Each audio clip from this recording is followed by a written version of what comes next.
अल्हम्दुलिल्लाह नहमदुहु व नस्तईनुहु व नस्तगफिरुहु व नु'मिनु बिही व नतवक्कलु अलैहि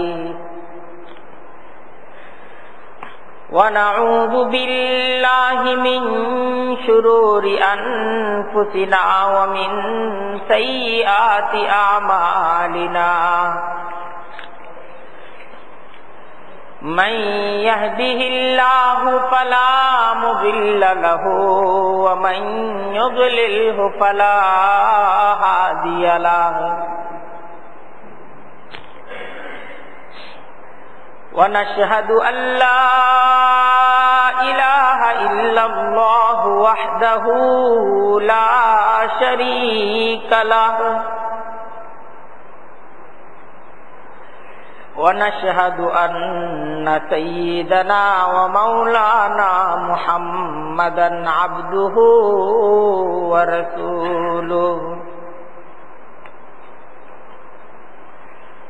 أما بعد فأعوذ بالله من الشيطان الرجيم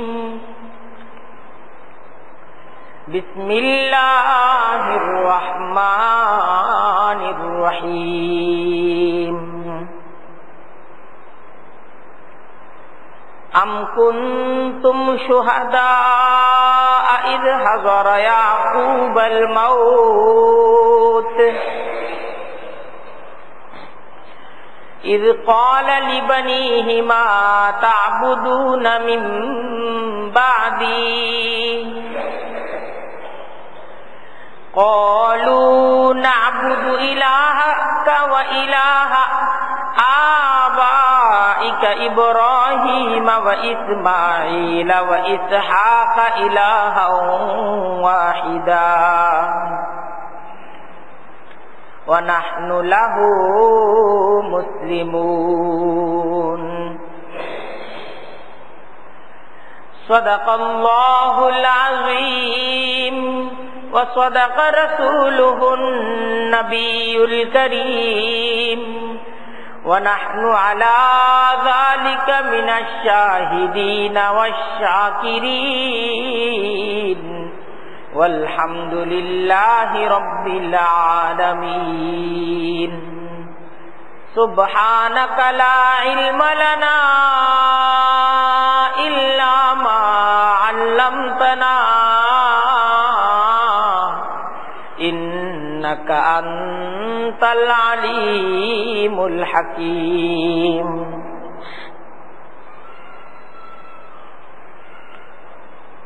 আল্লাহ তাআলার দরবারে অনেক অনেক শুকরিয়া।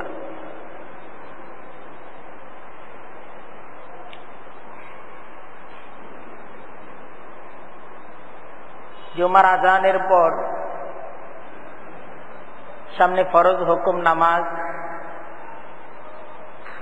আযানের সাথে সাথেই মসজিদে সমবেত হয়ে মসজিদের পরিবেশে কিছুটা সময় কাটানোর আল্লাহ তাআলা আমাদেরকে সুযোগ করে দিয়েছেন। আল্লাহ তাআলার দরবারে দিল খুলে সকলেই শুকরিয়া আদায় করে বলি আলহামদুলিল্লাহ।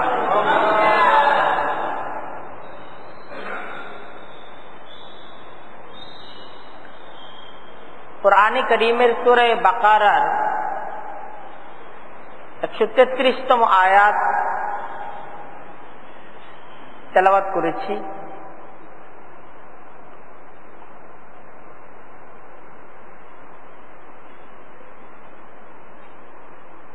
তো এই আয়াতকে সামনে রেখে এবং কুরআনে কারীমের সূরা কাহাফের কিছু অংশ 34তম 74তম আয়াত থেকে 81তম আয়াত, এই কুরআনে কারীমের দুইটা স্থান, সূরা বাকারার 133তম আয়াত আর সূরা কাহাফের 74 থেকে 81তম আয়াত, এই দুইটা স্থানে, দুইটা সূরার এই দুইটি স্থানে ভিন্ন ভিন্ন দুইটা ঘটনার আলোচনা মহান রব্বুল আলামিন আমাদের উদ্দেশ্যে করছেন।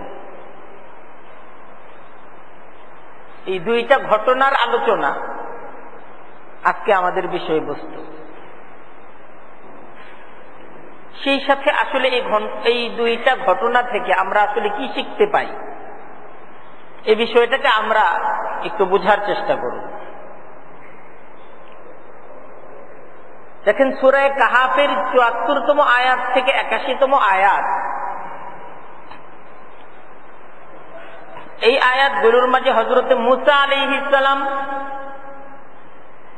এবং হযরত খিজির আলাইহিস সালামের ঘটনার আলোচনা আসছে। বরং সূরা কাহাফের মাঝে হযরত মূসা আলাইহিস সালাম এবং হযরত খিজির আলাইহিস সালামের ঘটনাটা আরেকটু বড়। আমরা আমাদের আলোচনায় পূর্ণ ঘটনাটাকে আনব না, ঘটনার একটা নির্বাচিত অংশ আমরা আলোচনা করব।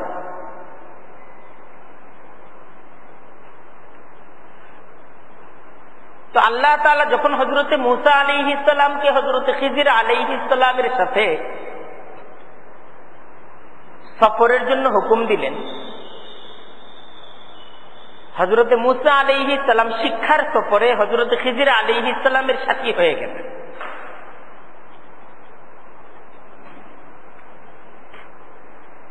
তো সেই ঘটনার আলোচনা কুরআনে কারীমের সূরা কাহাফের মাঝে করা হয়েছে যে হযরত খিজির আলাইহিস সালাম যখন এই সফরের মাঝে হযরত মূসা আলাইহিস সালামকে নিয়ে পথ চলতেছিলেন, তো পথের মাঝে এক বালকের সাথে হযরত খিজির আলাইহিস সালামের সাক্ষাৎ হইল।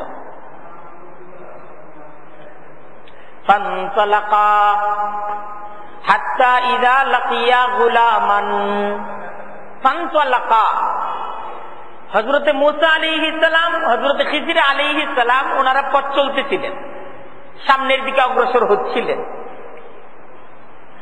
হাত্তা ইযা লাকিয়া গুলামান, পথের মাঝে এক বালকের সাথে তাদের সাক্ষাৎ হল। ফাকাতালাহু, হযরত খিজির আলাইহিস সালাম এই বালকের সাথে সাক্ষাৎ যখন হলো, সাথে সাথে বালকটাকে মেরে ফেললেন, হত্যা করে ফেললেন।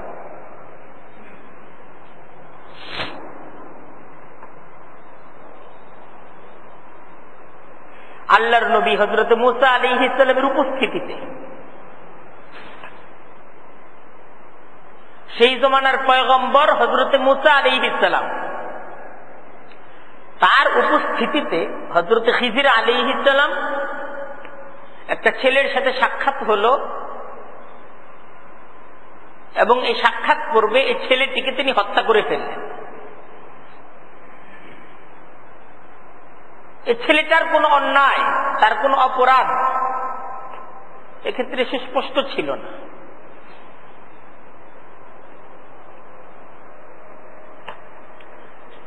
তো এটা ঘটনার একটা অংশ।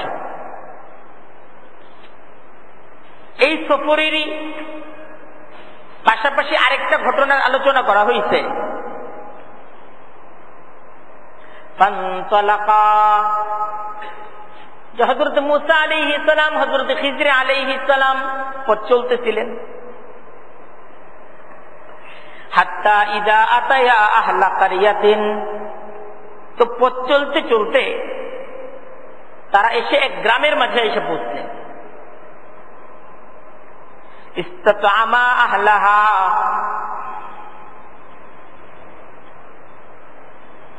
তো তারা সে গ্রামবাসীর কাছে এসে ক্ষুধার্ত অবস্থায় খানা চাইলেন, মেহমানদারি চাইলেন। শুধু তাই না, সেই গ্রামবাসী মেহমানদারি করতে তো রাজি হইলই না, শেষ পর্যন্ত বললেন যে আমাদের মেহমানদারির দরকার নেই, আমাদেরকে কিছু খাবার দাও, আমরা ক্ষুধার্ত।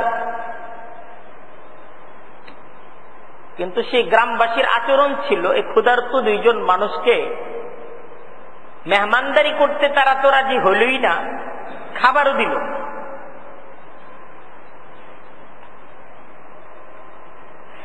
ফাআবাউ আইয়ুযাইফুহুমা, ফাআবাউ আইয়ুযাইফুহুমা, সে গ্রামের মাঝে এরকম একটা মানুষ পাওয়া গেল না, এমন একটা পরিবার পাওয়া গেল না, এই দুইটা মানুষের যারা মেহমানদারি করবে, বরং তারা মেহমান হওয়ার জন্য বিভিন্ন বাড়িতে প্রার্থনাও করল, আমাদেরকে একটু মেহমান করেন, কিন্তু কোন পরিবার এদের মেহমানদারি করার জন্য রাজি হইল না।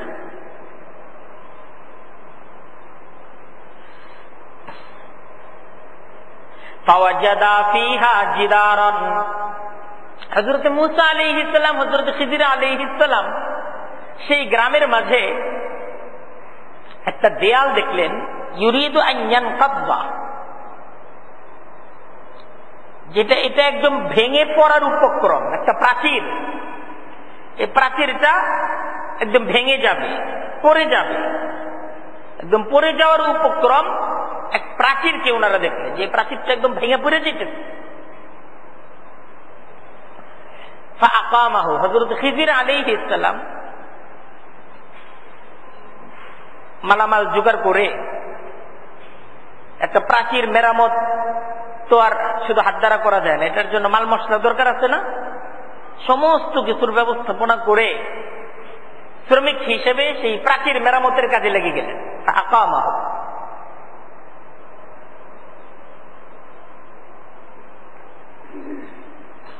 তাহলে এই ঘটনাটা কি ঘটল,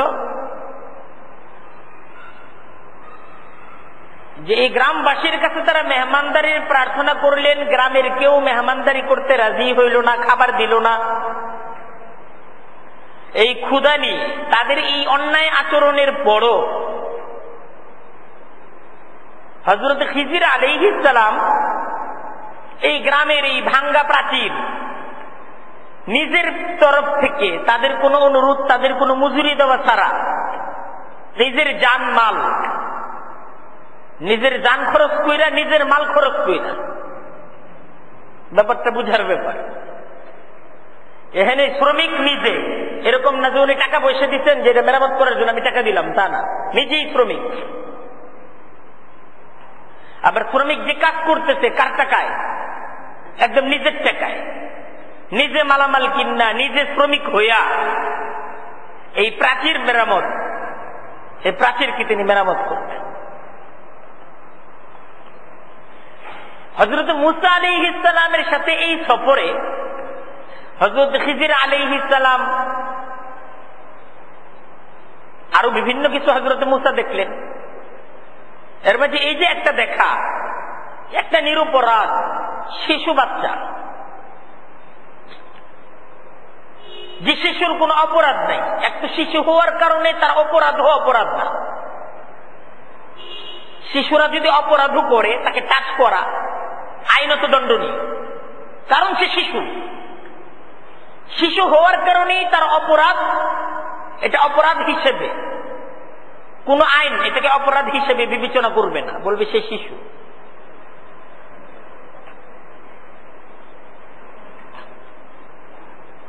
একটা শিশু সে যদি অপরাধ করতো একটা কথা ছিল, এই শিশুর কোনো অপরাধ নাই।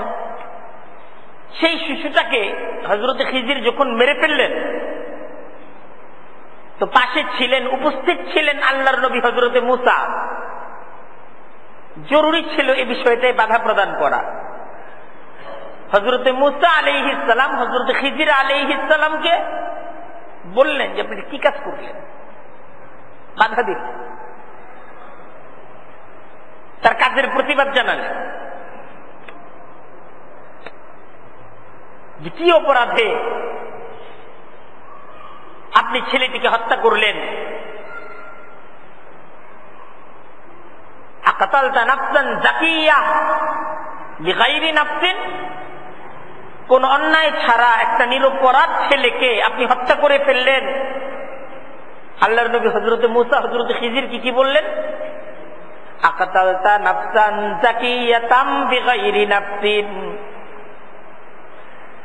আপনি মেরে ফেললেন, আকাতালতা আপনি হত্যা করে ফেললেন, নাফসান যাকিয়াতান নিরপরাধ একটি ছেলেকে, বেগাইরি নাফসিন কোন অন্যায় ছাড়া, কোন অপরাধ ছাড়া আপনি তাকে মেরে ফেললেন। লাকাদ জিতা শাইআন নুকরা, আপনার এই কাজ বড় অপছন্দনীয়, মন্দ, এই কাজটা নিঃসন্দেহে অপরাধ।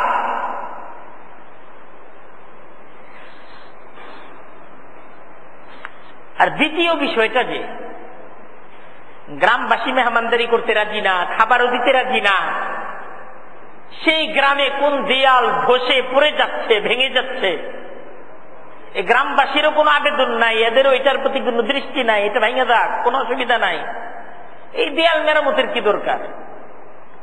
আপনি নিজের টাকা দিয়া, নিজের শ্রম দিয়ে এই দেয়াল মেরামতের কাজ করতেছেন। এই ক্ষেত্রেও হযরত মূসা আলাইহিস সালাম হযরত খিজির আলাইহিস সালামের এই কাজের একটা সংক্ষিপ্ত প্রতিবাদ জানাইলেন। قال لو شئت لاتخذت عليه اجرا, তিনি বললেন লাউ শি'তা, আপনি এই কাজটা করবেন, করেন, আপনি চাইতেছেন এই দেয়ালটা মেরামত করতে, করেন আপনি, লাত্তাখাযতা আলাইহি আজরা, আপনি তার বিনিময়টা নিতে পারতেন, ফ্রি। এরা খাবার দিতেছে না, এদের কি ফ্রি এরকম সার্ভিস দেওয়ার কি যুক্তি? লাউ শি'তা, যদি আপনি চাইতেন, লাত্তাখাযতা আলাইহি আজরা, এর একটা বিনিময় তো অন্তত পক্ষে নিতে পারতেন, যে বিনিময়টা দ্বারা আমরা অন্তত পক্ষে দুইজন মানুষ একটা দিন কিছু খাইতে পারতাম, পেটের মাঝে কিছু দিতে পারতাম।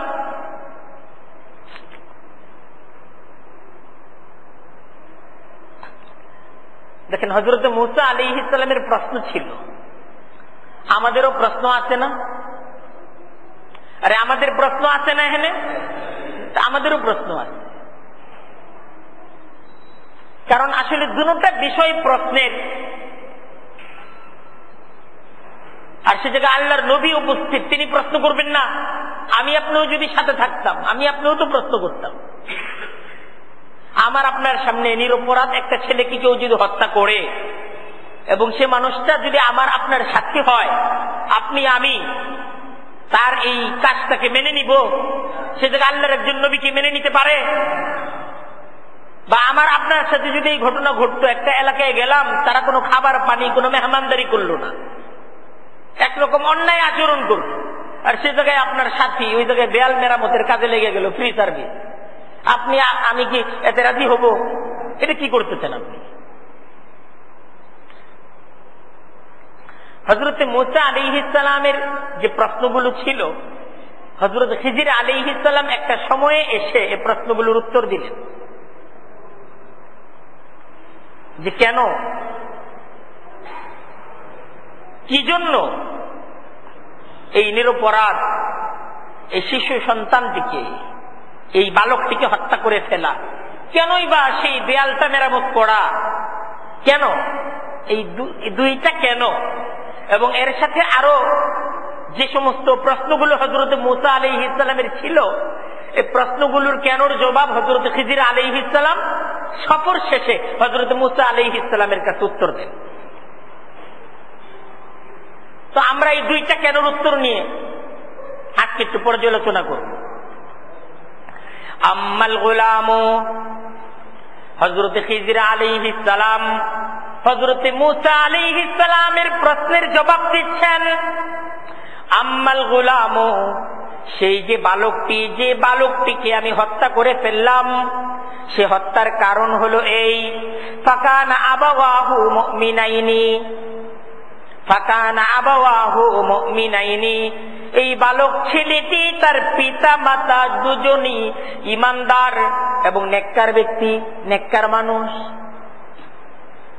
ছেলেটারে যে মেরে ফেললাম, এর বাবা মা দুজনই, এরকম না যে শুধু বাবা,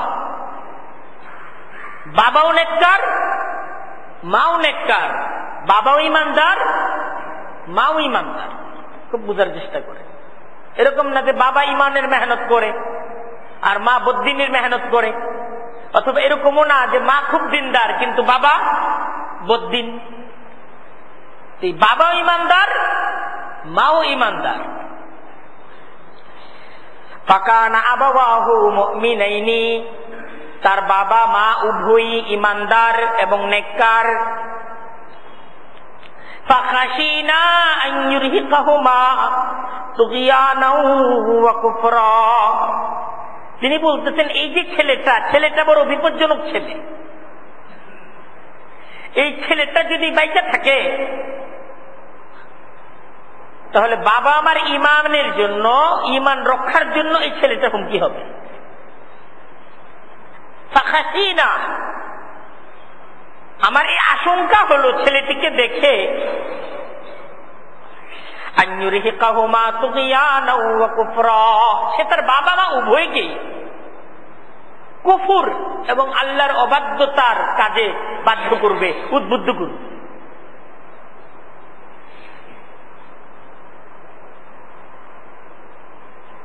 فأردنا أن يبدلهما خيرا منه زكاة وأقرب رحما। তাই তিনি জবাব দিচ্ছেন আল্লাহর নবী হযরতে মূসাকে, তাই আমি ছেলেটিকে হত্যা করে, আমি ছেলেটিকে মেরে ফেললাম, তার বাবা মা তাদের ঈমানকে আমি রক্ষা করলাম। এই ছেলেটিকে হত্যা করে, এই ছেলেটিকে যে আমি যে মেরে ফেললাম, মেরে ফেলে বাবা মা যে নেককার ঈমানদার, এই ছেলেটির মৃত্যুর দ্বারা তাদের ঈমানটা বেঁচে গেল, ঈমানটা আর নষ্ট হলো না, ঈমানটা কি বেঁচে গেল।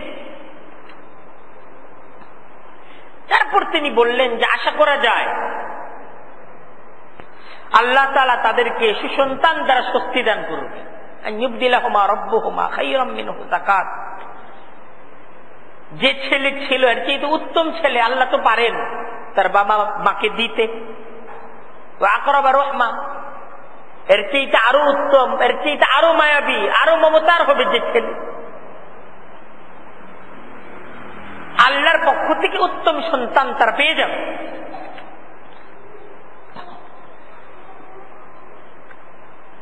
এই ছেলেটি হত্যার তিনি একটি কারণ উপস্থাপন করলেন যে বাবা মা নেককার, আর নেককার বাবা মার এই ছেলেটা এমন বিপজ্জনক, ছেলেটা যদি বেঁচে থাকে বাপমার ঈমান ক্ষতিগ্রস্ত হবে। তো এই ছেলেটিকে আমি হত্যা করে ফেললাম, বাবা মার ঈমান এই ছেলের কারণে যে নষ্ট হওয়ার আশঙ্কা ছিল, আশঙ্কাটা দূর হয়ে গেল। আর আল্লাহ তাআলার তরফ থেকে তার বাবা মা অন্য সন্তান, সুসন্তান পেয়ে যাবে। ওয়া আম্মাল জিদারু, খুব খেয়াল করে সবাই শোনার চেষ্টা করে। এই ঘটনাটা কোরআনের ঘটনা না? এই ঘটনাটা আলোচনা করতেন কে? আর উত্তর দেন না, কে আলোচনা করতেন? কাদের জন্য? আমাদের জন্য। শুধু আমরা না, কিয়ামত পর্যন্ত যারা আসবে পৃথিবীতে এদের সকলের জন্য এই ঘটনাটা আলোচনা করা হয়েছে, যে ঘটনা থেকে তোমরা শিক্ষা গ্রহণ করো। এই ঘটনাটা থেকে তোমরা কি করো? শিক্ষা গ্রহণ করো। লাকাদ আনজালনা ইলাইকুম কিতাবান ফীহি যিকরুকুম আফালা তাকিলুন। আল্লাহ কোরআনে কারীমের মাঝে বলতেছেন লাকাদ আনজালনা ইলাইকুম কিতাবান ফীহি যিকরুকুম, আমি তোমাদের কাছে এমন এক কিতাবকে নাযিল করেছি, ফীহি যিকরুকুম, সেই কিতাবের মাঝে তোমাদেরই আলোচনা। তোমাদের জীবন কেমন হবে, জীবনের কোন কাজটা কিভাবে তোমরা করবে, তার আলোচনা এই কিতাবের মাঝে আমি তোমাদের জন্য করেছি। আফালা তাকিলুন, তবুও কি তোমরা এই কিতাবটাকে নিয়ে একটু ভাববে না? তবুও কি তোমরা এই কিতাবটাকে নিয়ে একটু চিন্তা করবে না?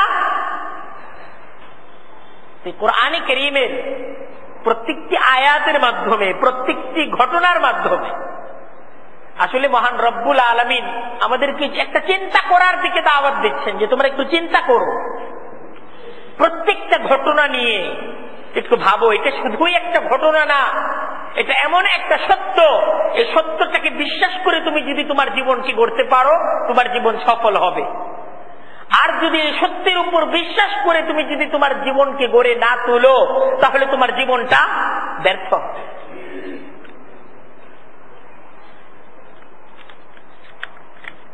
ওয়া আম্মাল জিদারু, হযরত খিজির আলাইহিস সালাম হযরতে মূসা আলাইহিস সালামের যে প্রশ্নগুলো ছিল, প্রশ্নের উত্তর দিচ্ছেন। ও আম্মাল জিদারো, আর সেই দেয়ালটি, আর সেই প্রাচীরটি, যে প্রাচীরটি ভেঙে যাচ্ছিল, পড়ে যাচ্ছিল,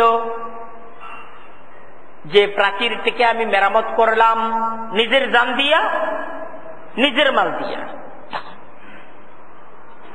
তিনি সেই প্রাচীরের ব্যাখ্যা দিচ্ছেন। ফাকানা লিগুলামাইনি ইয়াতীমাইনি ফিল মাদিনাহ, সে প্রাচীরটি এই শহরেরই দুইজন এতিম বাচ্চা, সে প্রাচীরটা এই শহরের দুইজন এতিম বাচ্চা, এতিম দুই বাচ্চা। এতিম মানে কি? বাবা নাই মা নাই। এতিম মানে যার বাবা নাই মা নাই। এই প্রাচীরটা যে ভেঙে যাচ্ছিল, দুই এতিম বাচ্চা যার বাবাও নাই মাও নাই। এই শহরে এই দুইটা এতিম বাচ্চা আছে।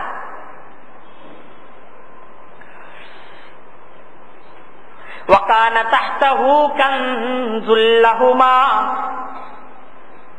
আর এই প্রাচীরের নিচে সেই এতিম দুই বাচ্চার জন্য গচ্ছিত সম্পদ, তার বাবা মা রেখে যাওয়া সম্পদ, সে সম্পদ সুরক্ষিত হচ্ছে।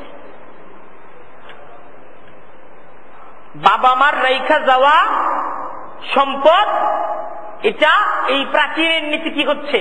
সংরক্ষিত হচ্ছে। প্রাচীরটা যদি ভেঙে যায় তাহলে সেই সুরক্ষিত সম্পদ এটা এটা সুরক্ষিত থাকবে না, এটা বের হয়ে যাবে, মানুষ লুটপাট করবে।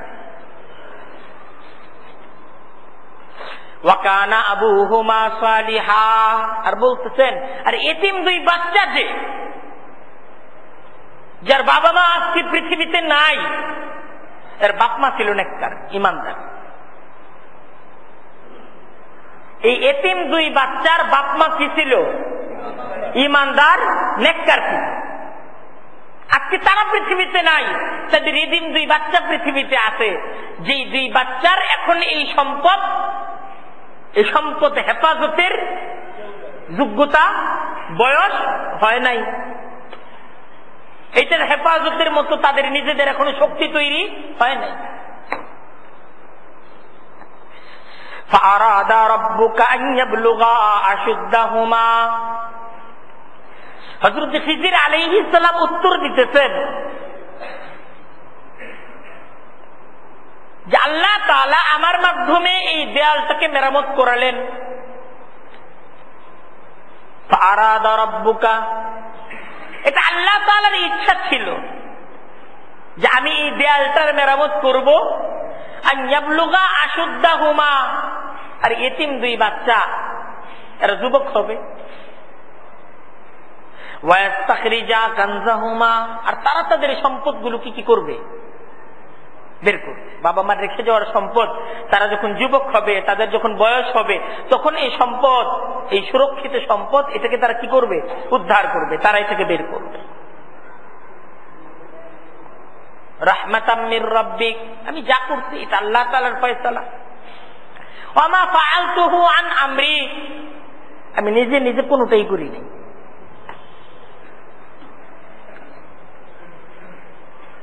সেই পিতামাতার, ইমানদার পিতামাতার আদরের সন্তানকে আমি হত্যা করি নাই। কার হুকুমে হত্যা হইছে? আল্লাহর হুকুমে। আর এই যে জিদার দেয়াল, এই দেয়ালটাকেও আমি নিজ ইচ্ছায়, নিজ ক্ষমতায় মেরামত করি নাই, করাইছেন কে? আল্লাহর ফয়সালা ছিল। আল্লাহর যে ফয়সালাটা মানুষ দেখে না, আল্লাহর যে ফয়সালাটা মানুষের দৃষ্টির আড়ালে থাকে, আল্লাহ যে ফয়সালাগুলো নিজ ইচ্ছায়, নিজ কুদরত দ্বারা করেন, হযরত খিজির হযরত মূসা আলাইহিস সালামকে জবাব দিলেন, সে ফয়সালাগুলোই তোমার সামনে প্রকাশিত হল। আল্লাহর সে ফয়সালাগুলোই তুমি দেখলে আমার মাধ্যমে। দেখেন, একই সূরাতে পাশাপাশি দুইটা ঘটনা। ঘটনাটা কোরআনে কারীমের ঘটনা, এই ঘটনাটা কিয়ামত পর্যন্ত পড়া হবে। এখানে একটা ঘটনা যেটা হযরত খিজির আলাইহিস সালাম একটা নিরপরাধ ছেলেকে মেরে ফেললেন, শরীয়তের দৃষ্টিতে হত্যা, এটা তো মারাত্মক ধরনের অন্যায় একটা। আবার নবীর উপস্থিতিতে এই হত্যার মতো অপরাধ হচ্ছে। আবার আল্লাহ তাআলা কোরআনে কারীমের মাঝে এই ঘটনার আলোচনা করতেছেন বিশেষভাবে। এই কোরআনে কারীমের এই ঘটনাকে সামনে রেখে পৃথিবীর কোথাও কোন মুসলিম, এমনকি কোন মুসলিম সরকার, তারাও শরঈভাবে অপরাধ প্রমাণিত করা ছাড়া কোন ব্যক্তিকে শুধুমাত্র বিপজ্জনক ধারণা করে হত্যা করতে পারবে না। এই সুযোগটা এই ঘটনায় নাই। কোরআনে কারীমের এই ঘটনাকে সামনে রেখে কেউ বলতে পারবে না অমুক খুব বিপজ্জনক, তারে মেরে ফেললাম। এই অনুমতি আছে? আরে বলেন না, এই অনুমতি আছে? এই অনুমতি কারোর জন্য নাই, কোন সরকারও পারবে না। সরকারও যদি কাউকে হত্যা করতে চায় তাহলে শরীয়ত অনুসারে তার অপরাধকে প্রমাণ করে, তার অপরাধ যদি প্রমাণিত হয় তাহলেই তাকে কি করতে পারবে? দণ্ডিত করতে পারবে। ঘটনার শিক্ষা তো এই না যে যারা বিপজ্জনক মনে করো ওর মেরে ফেলাও, এইটাই ঘটনার শিক্ষা না।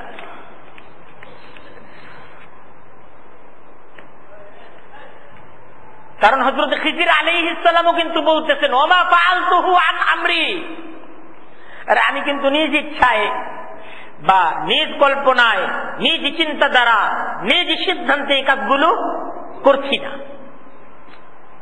এটা করাচ্ছেন কে? আল্লাহ তাআলা আসমানি জমিনি বিভিন্ন মাখলুক দ্বারা আল্লাহ আল্লাহর হুকুমকে কার্যকর করছেন।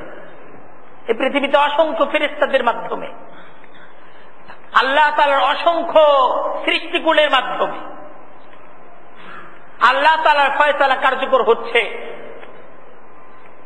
কারো জন্ম হচ্ছে, কারো মৃত্যু হচ্ছে, কেউ রাজা থেকে ফকির হচ্ছে, কেউ ফকির থেকে রাজা হচ্ছে, কেউ ধনী হচ্ছে, কেউ গরিব হচ্ছে।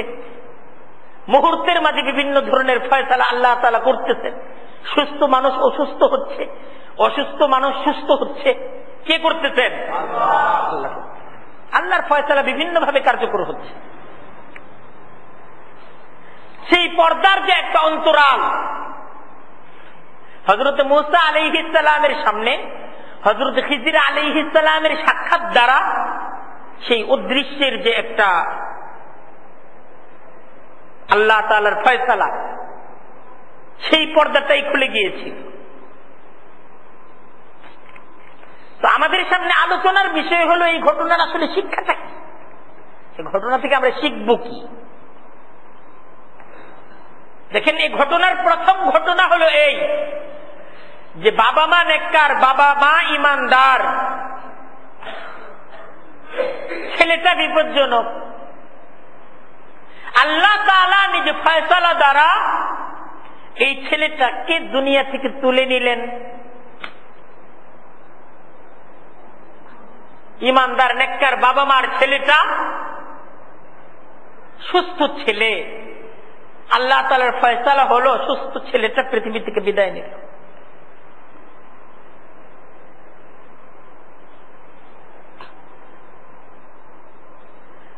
আর দ্বিতীয় ঘটনা যে বাবা মা পৃথিবীতে নাই, তার এতিম দুইটা সন্তান। বাবা মা নেককার ছিল, বাবা মা রেখে যাওয়ার সম্পদ, এটার হেফাজতের কোন জিম্মাদার নাই। আল্লাহ তাআলা নিজ কুদরত দ্বারা তা হেফাজতের ব্যবস্থা করলেন।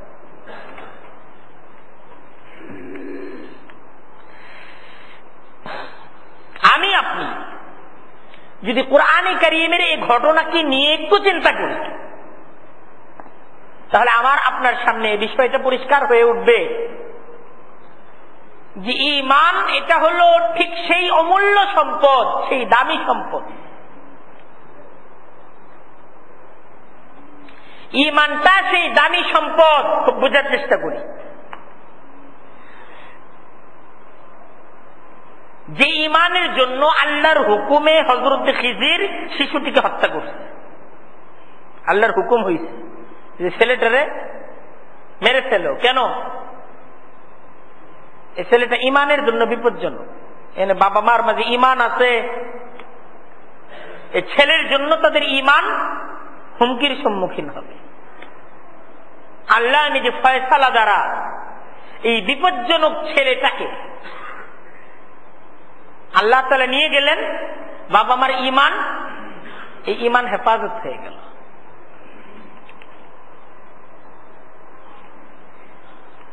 এই ঘটনাটাকে আল্লাহ তাআলা নিজে কোরআনের মাঝে আলোচনা করে সংরক্ষণ করছেন, যেন কোরআনে কারীমের পাঠকারীরা তারা যেন এই ঘটনাকে পড়ে বুঝতে পারে যে ঈমান এত দামি, যে ঈমান, এই ঈমানের জন্য যে জিনিসগুলো বিপজ্জনক আল্লাহর কাছে, এই সমস্ত কিছুর চাইতে ঈমানটা সবচেয়ে বড় সম্পদ। আল্লাহ সবকিছু থেকে বান্দার ঈমানটাকে হেফাজতের ফিকির করে।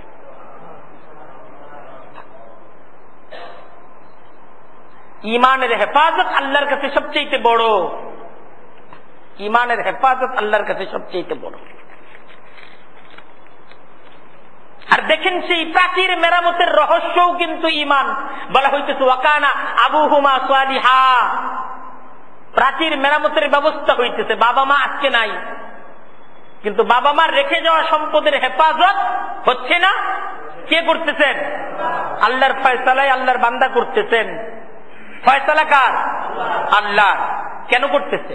ওয়াকানা আবুহুমা সালিহা, আরে তার বাবা মা নেককার ছিল, এজন্য।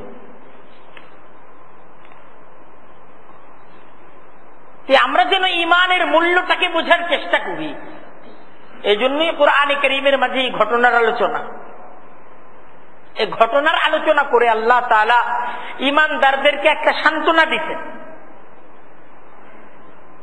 বুঝাইছেন ঈমানদারদেরকে। ঈমানদার যদি কখনো বাহ্যিকভাবে বিপদগ্রস্ত হয়, বাহ্যিকভাবে দেখে যে আমি তো বিপদগ্রস্ত হয়ে গেলাম, তখন ঈমানদার সে বিপদটাকে বিপদ মনে করবে না,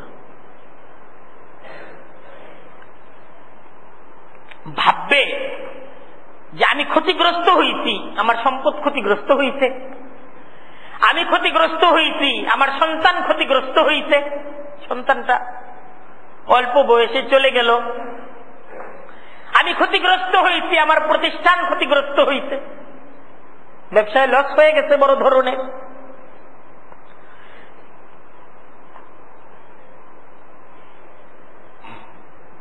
ঈমানদার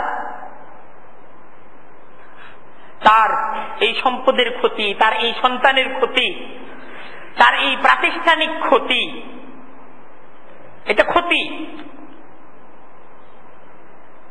সম্পদ নষ্ট হয়ে গেল, এটা অনেক বড় ক্ষতি। সন্তান বিদায় নিল, অনেক বড় ক্ষতি। প্রতিষ্ঠান ক্ষতিগ্রস্ত হইল, অনেক বড় ক্ষতি। কিন্তু এই কোনো কিছুই আমার ক্ষতি না। আমার ক্ষতি হইল যে আমার ঈমান যদি ক্ষতিগ্রস্ত হয়, এটা হলো আমার ক্ষতি। একজন ঈমানদার ব্যক্তি সে দেখবে যে সব কিছুতে ক্ষতি হোক, আমার ঈমান ক্ষতিগ্রস্ত যেন না হয়, আমার ঈমান যেন ক্ষতিগ্রস্ত না হয়, আমার ঈমান যেন ক্ষতিগ্রস্ত না হয়।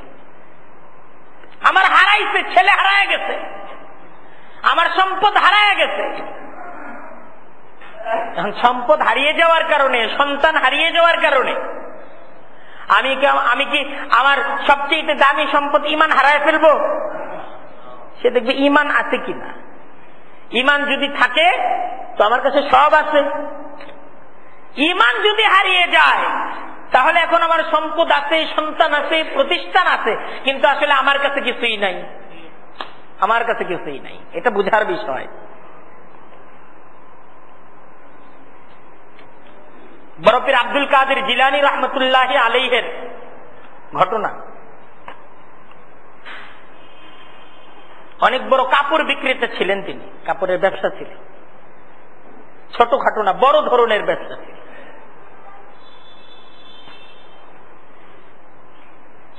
ওইটার জন্য আলাদা জিম্মাদার ছিল, তাদের মাধ্যমে এই ব্যবসাকে তিনি পরিচালনা করতেন। তো বড় পীর আব্দুল কাদের জিলানী রহমতুল্লাহি আলাইহির বড় ধরনের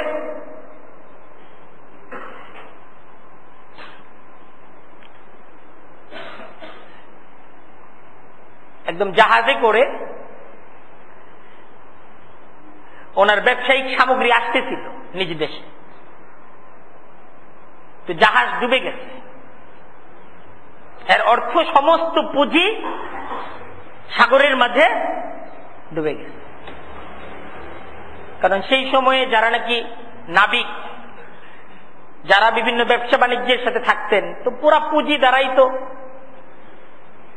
তারা ব্যবসায়িক সামগ্রীর আদান প্রদান করতেন।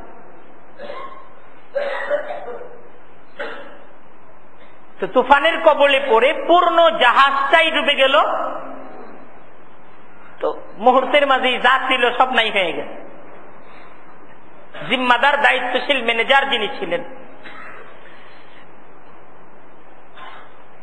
আইসা খবর জানাইলেন, খবর দিলেন যে জাহাজ ডুবে গেছে, সব শেষ। জাহাজ ডুইবা সব কি হয়ে গেছে? শেষ হয়ে গেছে, সব শেষ হয়ে গেছে।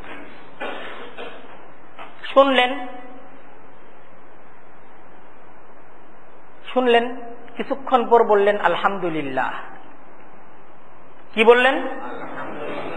আলহামদুলিল্লাহ।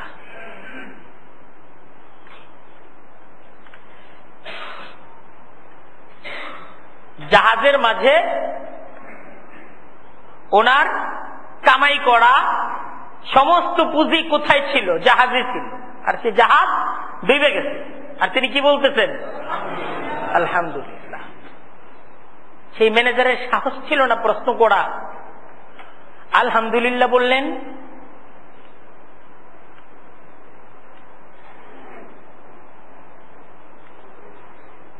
এটাই ছিল ঈমান। কি বলছেন? বিপদগ্রস্ত, কিন্তু কি বলছেন? আলহামদুলিল্লাহ। কিছুদিন পর আবার একই রকম ঘটনা, ছোটখাটো আরেকটা জায়গায়ও কিছু পুঁজি লাগানো ছিল।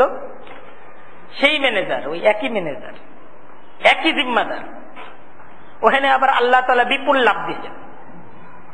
সামান্য কিছু পুঁজি, বড় পীর আব্দুল কাদের জিলানীর সামান্য কিছু পুঁজি অন্য আরেক জায়গায় খাটানো ছিল, আরেকটা ব্যবসার মাঝে লাগানো ছিল।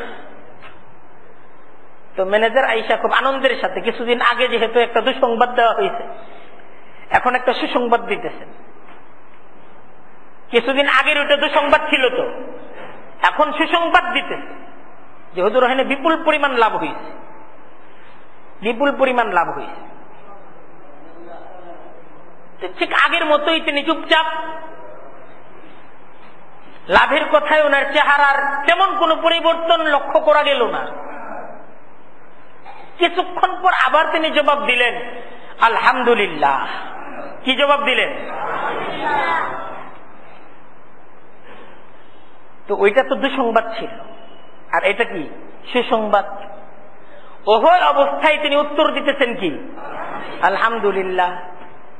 তো ম্যানেজার এইবার প্রশ্ন করলেন যে হুজুর, আপনার আলহামদুলিল্লাহ বলা তো এই জায়গায় যুক্তিসঙ্গত, কিন্তু কিছুদিন আগে যে খবর আমি দিলাম, সেই খবরের পরও আপনি আলহামদুলিল্লাহ বললেন, আমার বুঝে আসে নাই।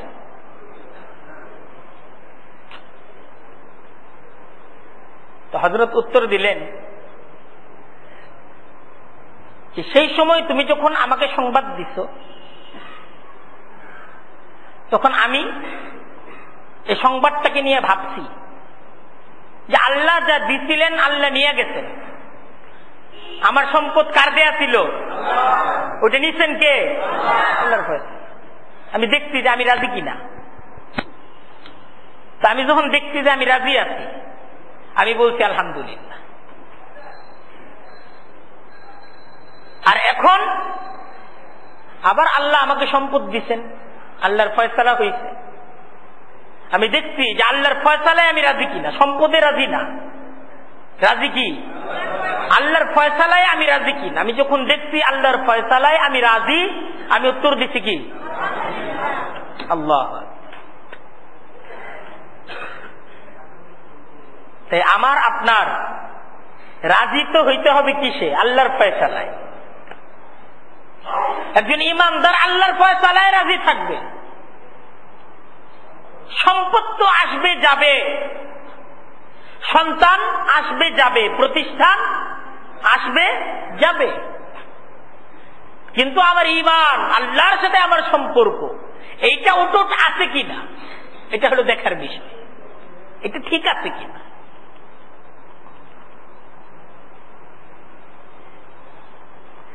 দেখেন কোরআনে কারীমে এই ঘটনার আলোচনা মহান রব্বুল আলামিন করছেন। ঈমানদার যদি বিপদগ্রস্ত হয়, ভাববে আমার ঈমান তো ক্ষতিগ্রস্ত হয় নাই,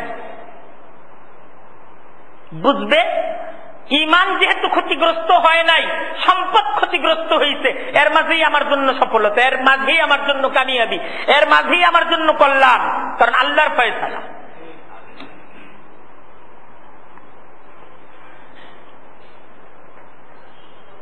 আর আল্লাহর ফয়সালায় ইমানদার যখন রাজি থাকবে, আল্লাহ নিছেন, যে আল্লাহ নিছেন সে আল্লাহর দেয়ার ক্ষমতা আছে না? হযরত খিজির এটাই বলতেছেন, ফাখাশিনা আন ইরহিকাহুমা তুগয়ানান ওয়া কুফরা ওয়া কানা আবুহুমা সালিহা ওয়া আম্মাল গুলাম, যে এই বালক, ফাকানা আবাওয়াহু মুমিনাইন, এর বাবা মা তো ঈমানদার, ছেলেটা বিপজ্জনক, বাবা মার ঈমানকে ক্ষতিগ্রস্ত করবে। আল্লাহর ফয়সালা আমি কার্যকর করেছি, এই ছেলেটাকে আমি মেরে ফেলেছি। আসলে ফয়সালা কার? আল্লাহ এরকম ফয়সালা করেন ঈমানদারদের ব্যাপারে। ঈমানদার সম্পদ দিচ্ছেন, নিয়ে নিছেন, ঈমানদার সন্তান দিচ্ছেন, আল্লাহ নিজে কি করছেন? নিয়ে নিছেন। ঈমানদারকে বুঝতে হবে আমার জন্য এটাই কল্যাণ, এটাই আমার জন্য সফলতা। ঈমানদার যখন আল্লাহর ফয়সালা মানবে, তো ঈমানদারের প্রতি আল্লাহর সাহায্য আসবে। সুবহানাল্লাহ। ঈমানদার যখন আল্লাহর ফয়সালা মানবে, ঈমানদার আল্লাহর সাহায্য পাবে। কিভাবে পাবে? দ্বিতীয় ঘটনায় তার প্রতি ইঙ্গিত করা হয়েছে। ওয়া আম্মাল জিদারু ফাকানা লিগুলামাইনি ইয়াতীমাইনি ফিল মাদিনা ওয়া আম্মাল জিদারু, সেই যে দেয়ালটা, ফাকানা লিগুলামাইনি ইয়াতীমাইনি ফিল মাদিনা, শহরের দুই এতিম বাচ্চার। দেয়ালটা কি? শহরের দুই এতিম বাচ্চার। আর শহরবাসী কি ভালো না খারাপ? যেই শহরেই সম্পদ, এই শহরবাসীর আচরণ এরকম, দুইজন মেহমানকে খাবার দিবে, পুরা শহরে এরকম একটা পরিবার নেই, পুরা গ্রামে এরকম একটা পরিবার। সেই গ্রামবাসী যদি এই এতিম দুইটা বাচ্চার সম্পদের খবর পায়, এই সম্পদ রাখবে? এই সম্পদ রাখবে না। আল্লাহ তাআলা সেই গ্রামের মাঝে এই এতিম দুই বাচ্চার সম্পদ যখন ধ্বংসের উপক্রম, ওয়া কানা আবুহুমা সালিহা, তার বাবা মা কি ছিল? নেককার ছিল, সৎকর্মশীল ছিল। আল্লাহ তাআলা ঘটনা আলোচনা করে আমাদেরকে বুঝাচ্ছেন, দেখো আমি আল্লাহ এভাবেই সাহায্যের ব্যবস্থাপনা করি, এইভাবে আমি সাহায্যের ব্যবস্থাপনা। সেই নেককার ব্যক্তি পৃথিবীতে নাই, তার কোন আপন জন এরকম নাই যারা এই সম্পদটাকে কি করবে? হেফাজত করবে। সন্তানগুলোর বয়স হয় নাই বাবার সম্পদকে বুঝা নেওয়ার, কিন্তু আল্লাহ তাআলা সেই সম্পদকে হেফাজতের ব্যবস্থা করতেছেন। নিজের জান নিজের মাল দ্বারা আল্লাহর খিজির দাঁড়ায় গেছে যে এই সম্পদকে কি করতে হবে? হেফাজত করতে হবে, মেরামত করতে হবে। আল্লাহ ব্যবস্থা করছে।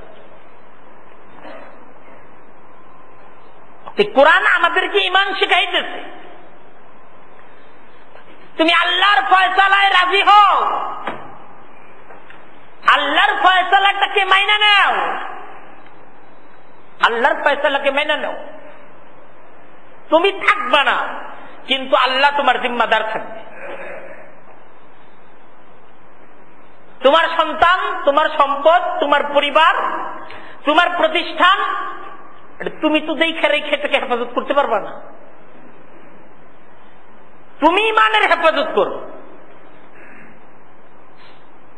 তুমি যদি নাও থাকো, এই সব কিছুর হেফাজত হবে কে করবেন? আল্লাহ। তুমি ঈমানের হেফাজত করো।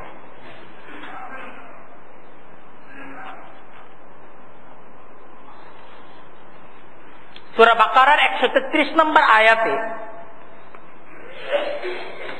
আল্লাহ তাআলা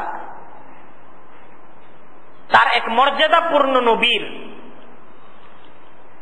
ইন্তেকালের সময়ের ঘটনা আলোচনা করতেছেন, একদম মৃত্যুর সময়ের মুমূর্ষ অবস্থার ঘটনা আলোচনা করতেছেন।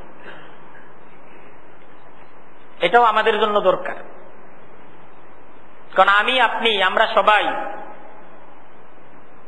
যাব, তো যাব না? সবাই যাব। এইটাও শিক্ষার জন্য, বুঝার জন্য।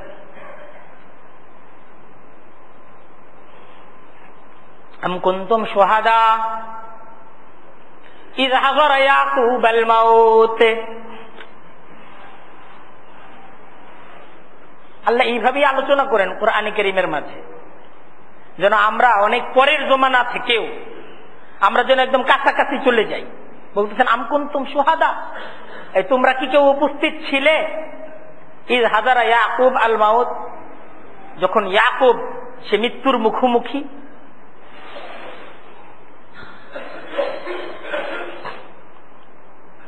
হযরত ইয়াকুব আলাইহিস সালাম যখন একদম মৃত্যুর মুখোমুখি, উপস্থিত ছিল তোমরা সেখানে? অর্থাৎ আল্লাহ বলতেছেন সেই মজমায় উপস্থিত হয়ে যাও। আমার কোরআন তোমাকে ঘটনা বর্ণনা করতেছে, তুমি সেই মজমায় চলে যাও। ইয ক্বালা লিবানিহি, ঠিক মৃত্যুর সময় তিনি তার সমস্ত সন্তানদেরকে একত্রিত করতেন। কে একত্রিত করতেন? হযরত ইয়াকুব। হযরত ইয়াকুব আলাইহিস সালাম নিজে নবী না? আল্লাহর নবী না? ওনার বাবা নাম কি জানেন? হযরতে ইয়াকুব আলাইহিস সালামের বাবার নাম কি? উনিও নবী না? ওনার দাদার নাম কি? হযরত ইব্রাহিম আলাইহিস সালাম, উনিও নবী না? কেমন নবী? আল্লাহ যে নবীর নাম দিচ্ছেন কি? খলিলুল্লাহ। তাই এমন একটা পরিবারের ইতিহাস আলোচনা করা হইতেছে, পৃথিবীর ইতিহাসে এরকম আরেকটা পরিবার পাওয়া কঠিন, এরকম আরেকজন ব্যক্তি পাওয়া কঠিন, যে ব্যক্তি নিজে নবী, তার বাবা নবী, তার দাদা নবী, চাচাও নবী। হযরত ইসমাঈল আলাইহিস সালাম নবী না? চাচা। হযরত ইয়াকুব আলাইহিস সালামের চাচা হযরত ইসমাঈল, বাবা হইল হযরতে ইসহাক, দাদা হইল হযরতে ইব্রাহিম, ছেলেও নবী হযরত ইউসুফ আলাইহিস সালাম। যিনি নিজে নবী, তার ছেলে নবী, তার বাবা নবী, তার চাচা নবী, তার দাদা নবী, পূর্ণ পরিবারটাই নবীর পরিবার। এরকম পরিবার পাওয়া সহজ কাজ নাকি? এই পরিবারের চেয়ে সম্ভ্রান্ত সভ্য পরিবার পৃথিবীর ইতিহাসে পাওয়া যাবে? এরকম পরিবার? সেই পরিবারের একজন ব্যক্তি হযরত ইয়াকুব। সেই ইয়াকুব তার মৃত্যুর সময় তার ছেলেদেরকে, শুধু ছেলে না, ছেলের মাঝে তখন তো নাতিনাত করো আছে, এদের সবাইকে একত্রিত করছেন। একত্রিত করে তাদের সকলের উদ্দেশ্যে তিনি নসিহত করতেছেন। মৃত্যুকালে কি নসিহত আমরা করে থাকি, কি ফিকির আমরা করে থাকি। একজন মুমিন তার ফিকিরটা কি থাকবে? আসলে মৃত্যুর সময় সেই ফিকিরটাই বের হয়। একজন মানুষ সারা জীবন যে ফিকিরটা করে, সারা জীবনের ফিকিরটাই মৃত্যুর সময় বের হয়। নতুন কোন ফিকির ওই সময়ে করা যায়? করা যায়। সারা জীবন যেই জিকির হইছে মৃত্যুর আগে বইলা দিলেও ওই জিকিরই চলে, জিকির পরিবর্তন হয় না। হযরত ইয়াকুব আলাইহিস সালাম ক্বালা লিবানিহি, নিজ বংশধর এদেরকে একত্রিত করে প্রশ্ন করতেছেন, মা তা'বুদুনা মিন বাদি, আমার বিদায়ের পর তোমরা কার উপাসনা করবে? মা তা'বুদুনা মিন বাদি, মা তা'বুদুনা, তোমরা কার উপাসনা করবে, কার হুকুমকে মানবে? মিন বাদি, আমি যখন থাকবো না। দেখেন কোন ঘরের ছেলেদেরকে উনি প্রশ্ন করতেছে। এই ছেলেদের মাঝে একজন নবী আছে, নিজেও নবী, এরা তাদের দাদা পরদাদা সবাইকে নবী হিসেবে জানে। এই ঘরের মাঝে নবুয়তের শিক্ষায় এই ঘরটা আলোকিত। সেই ঘরের সন্তানদেরকে তিনি প্রশ্ন করতেছেন, মা তা'বুদুনা মিন বাদি। অর্থাৎ ফিকির এটা ছিল, এজন্য সেই ফিকিরটাই বের হচ্ছে, সেই প্রশ্নই হচ্ছে, মা তা'বুদুনা মিন বাদি। ছেলেরা উত্তর দিল, না'বুদু ইলাহাকা। ছেলেরা এটা বলে না যে কি বলেন আব্বা, আপনি আর প্রশ্ন খুঁজে পাইলেন না, এটা না। ছেলেরাও বলতেছে, না'বুদু ইলাহাকা ওয়া ইলাহা আবাইকা ইব্রাহিমা ওয়া ইসমাঈলা ওয়া ইসহাকা ইলাহান ওয়াহিদা ওয়া নাহনু লাহু মুসলিমুন। ছেলেরা বলছে আব্বা, অনেকে বলতেছে দাদা, অনেকে বলতেছে নানা, না'বুদু, আপনার বিদায়ের পর আমরা ইবাদত করব ইলাহাকা, আপনার যিনি ইলাহ আমরা তাকেই ইলাহ মানব। ওয়া ইলাহা আবাইকা ইব্রাহিম ওয়া ইসমাঈল ওয়া ইসহাক, আপনার বাবা ইসহাক, আপনার চাচা ইসমাইল, আপনার দাদা ইব্রাহিম, ইলাহান ওয়াহিদা, যে এক ইলাহের দাওয়াত, এই দাওয়াত তারা সমাজকে দিতে, আমাদেরকে দিতে, আমরা সেই এক ইলাহকেই মানব। ওয়া নাহনু লাহু মুসলিমুন, এবং আমরা সেই এক ইলাহেরই আনুগত্য করব। জবাব দিচ্ছে ছেলেরা, জবাব দিচ্ছে। আচ্ছা, কুরআনে কারীমে এই ঘটনার আলোচনা কেন করা হইল? হ্যাঁ, এই ঘটনার আলোচনা এজন্য করা হয়েছে যে মুসলমানের জীবন, মুসলমানের ফিকির এটা হওয়া চাই। আল্লাহ এটা বুঝাই দিয়েছে। মুসলমানের সারা জিন্দগির ফিকির এটা হওয়া চাই, তার মরণের সময় ফিকির এটাই হওয়া চাই। মুসলমানের ফিকিরই এটা হবে যে আমার সন্তান যেন ইলাহ মানবে কাকে? এই শিক্ষা, এই শিক্ষার উপর মুসলমান এটাকে গড়ে তুলবে। এই কোরআনে কারীমে ঘটনার আলোচনা করে প্রজন্মের পর প্রজন্ম আল্লাহ তাআলা তাদের সকলকে কোরআন থেকে জীবন শিক্ষার একটা দাওয়াত আল্লাহ তাআলা দিতেছেন, যে কোরআনে কারীমের এই সমস্ত বিষয়গুলো শুধু গল্প না, এটা একটা শিক্ষা। মুসলমান এই শিক্ষার উপর তার জীবনকে গড়ে তুলবে। মুসলমান যখন তার সন্তানকে ঈমানের উপর গড়ে তুলবে, ঈমানের শিক্ষা যখন দিবে, নিজে যখন ঈমান শিখবে, ঈমানের উপর চলবে, তো আল্লাহ তাআলার তরফ থেকে মুসলমান এমন নুসরত পাবে, সে থাকবে না, তার সকল কিছুর জিম্মাদার আল্লাহ নিজে হয়ে যাবে। এইটাই আজকের আলোচনা। আমরা তো আমাদের সন্তানদের জন্য কত কিছু করে যেতে চাই, কিন্তু কোরআন আমাদেরকে বলতেছে ওদের জন্য এইটা করো, ঈমান শিখায় যাও। তুমি যদি এক ঈমান শিখায়া যাওয়ার জিম্মাদারি নিতে পারো, আল্লাহ তাআলার তরফ থেকে তার পুরা জীবনের জিম্মাদারি আল্লাহ তাআলা গ্রহণ করবেন। তুমি ঈমান শিখায়া যাও। কিন্তু তুমি ঈমান শিখায়া গেলা না, বাড়ি কইরা গেলা, গাড়ি কইরা গেলা, তার অনেক কিছু শিখায়া গেলা, ডাক্তার ইঞ্জিনিয়ার প্রফেসর বানায়া গেলা, কিন্তু ঈমান শিখায়া যাও নাই, তো আল্লাহ তাআলার তরফ থেকে তার জিম্মাদারি পালন করা হবে, জিম্মাদারি পালন করা হবে। ঈমান শিখায়া যাওয়া। ওয়ালাকাদ ইয়াসসারনাল কুরআনা লিযিকরি ফাহাল মিন মুদ্দাকির। আল্লাহ বলতেছেন কোরআনকে আমি কত সহজ করে দিয়েছি তোমাদের বুঝার জন্য, তারপরও কি তোমাদের মধ্যে বুঝার কেউ নাই? লাকাদ আনজালনা ইলাইকুম কিতাবান, কিতাব দিছি তোমাদেরকে, ফিহি যিকরুকুম, তোমাদের জীবনের প্রত্যেকটা বিষয়ের আলোচনা এই কিতাবের মাঝে করা হয়েছে। আফালা তাকিলুন, তোমরা কি একটু বুঝবে না, ভাববে না? আসেন কুরআনে কারীমের এই শিক্ষার আলোকে আমরা আমাদের পরিবার, আমরা আমাদের নিজেদেরকে গড়ে তোলার চেষ্টা করি। আমাদের নিজেদের জীবনও সুন্দর হবে, আমাদের বংশধর, আমাদের পরবর্তী প্রজন্ম, তাদের জীবনও সুন্দর হবে।